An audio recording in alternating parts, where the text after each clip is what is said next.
if I were to explain to a novice that this is a country that 22 years ago went to HIPC under President Nkommo Wo Ho, where almost all its debts were forgiven, and 22 years down the line, this same country that had almost a clean slate to start from is back to a heavily indebted country. How do I explain that to a normal human being for them to understand how in 22 years you get a clean slate and you are back to where you were, and there are people who are even calling for us to go back to the HIPC? First of all, should we go back to HIPC? And secondly, how did we get here? Okay, we can't go back to HIPC.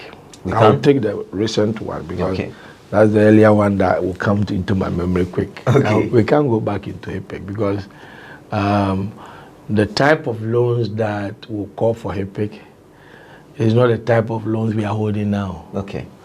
The loans that took us to HIPC were more or less government-to-government loans. Okay. That one, the government can sit somewhere through their parliamentary approval and say they're forgiving you. They're forgiving you. But this one you owe individuals who have bought papers. Debt forgiveness does not mean that. It goes with another condition. Okay.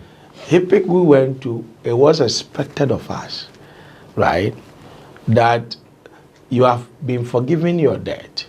Make sure the money you're supposed to use for your debt is a condition. Okay. You use it to improve the lives of the citizens. But that's not Hold on. So that's how it is. It is expected of you. Yes. So that you don't come back to borrow again. But that's something the government should do, So even without. Even if you are coming to borrow, Yeah. that you see, they won't just forgive you your debt like that. They will forgive the debt, but then on condition that you are using the money to better the life, so that you don't come and borrow again from us. Yes. But unfortunately, when we went into HIPC, we did some few things. I mean, there was improvement. I can tell you some of the roads that we constructed. HIPC roads. Well, HIPC roads and all those. Well, we named some of the highways after some of the countries. Exactly. Which was, I mean, somehow good, because it has come to better lives. But then, the market also did not help us. Why? When we went to HIPC and then we've used the HIPC money, of course, the HIPC money through corruption and other things, not all of them will go into, the project as expected.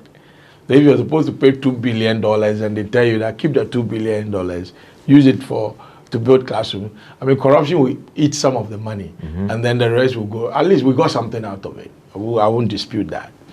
But then how to sustain, this trajectory, because the HIPC will be of a period.